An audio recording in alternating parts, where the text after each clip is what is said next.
Tanda ko pa yung araw na wala, makulimlim parang ulap, ayaw gumanda. Buti na lang narinig kita at kaba kumalma. Oh, eto ang saya, nasa sayo lang pala. Alam ko tayo nakatadhana, nabubuhay mo ang pusong walang gana pagkasama ka. Yo, what is up guys? It's me again, Yaldo. And kung gusto mo malaman kung bakit sobrang sikat ng 1176 at LA2A pagdating sa vocal compression, and kung mahilig kang mag-mix ng vocals at gusto mo ng mas polished, dynamic at radio ready na tunog, well, this video is for you. Alright, so let's get started.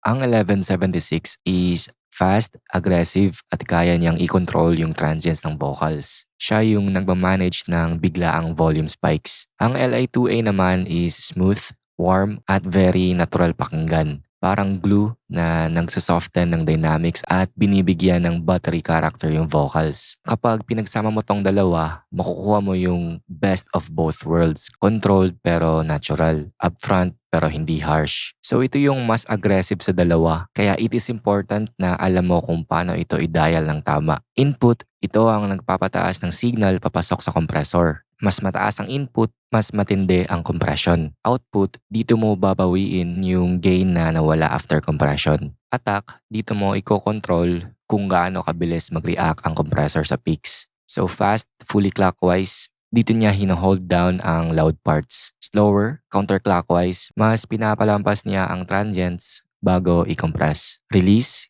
ito yung kung gaano kabilis niya binibitawan yung compression. Fast release, fully clockwise, mas punchy at mas open ang vocal. Slower release, counterclockwise, mas natural at controlled. Ratio, kung gaano karaming compression ang ipapatong niya sa signal.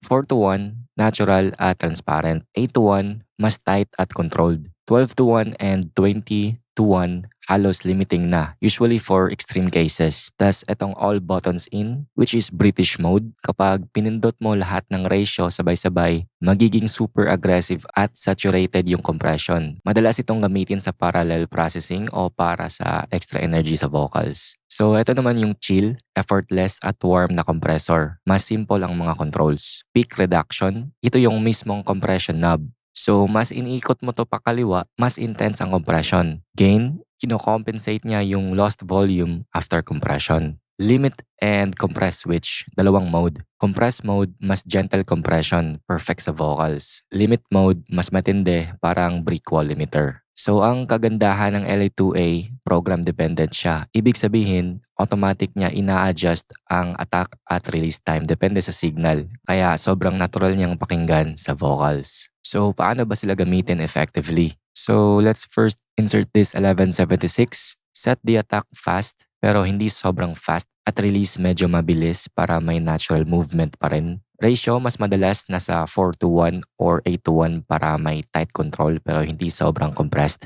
Gain reduction usually around -3 to -7 dB. Depende sa kung gaano ka-dynamic yung vocal. Tanda ko pa yung araw na wala, makulimlim parang ulap, ayaw gumanda. Buti na lang narinig kita at kaba kumalma. Oh, eto ang saya, nasa sayo lang pala. Alam ko tayo nakatadhana, nabubuhay mo ang pusong walang gana pagkasama ka. Ako'y walang hanggan na malaya, tamang nang wala dong daya. Pag sa'yo mapayapa, bathala dininig. Announcement time! I just dropped a new preset pack. Free Vocal Chain Preset Pack Volume 3, including a whole pack of templates inspired by the likes of Jason Joshua and Tizio. I know you're going to love them and they're going to save you so much time.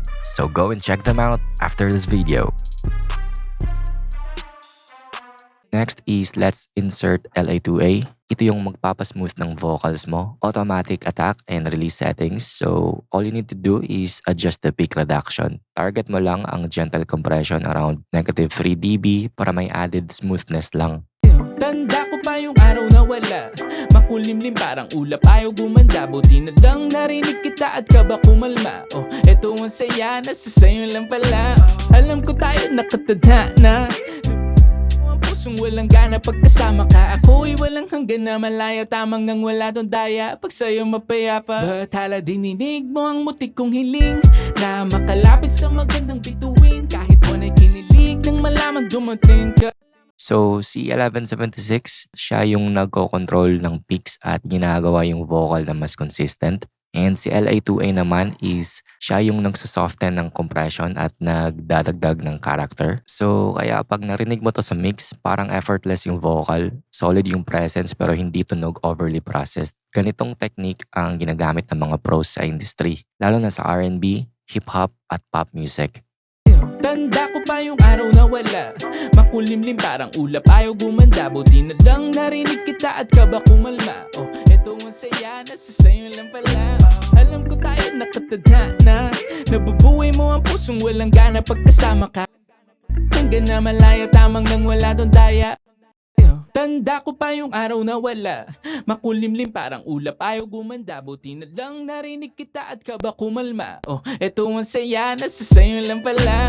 Alam ko tayo nakatadhana, nabubuhay mo ang pusong walang gana pagkasama ka. Ako'y walang hanggan na malaya tamang nang wala doon daya. Pag sa'yo mapayapa, akala dininig mo ang muntik kong hiling na makalapit sa magandang bituin ka. So yun lang guys, gamitin nyo ang UA1176 at LA2A sa vocals ninyo. I guarantee na iba yung magiging vibe ng mix nyo. Kung may tanong kayo or gusto nyong in-depth na tutorial, comment lang sa baba. Don't forget to like, subscribe, at hit that bell para mas marami pang mixing tips. Alright, thanks for watching guys. Happy mixing and bye-bye.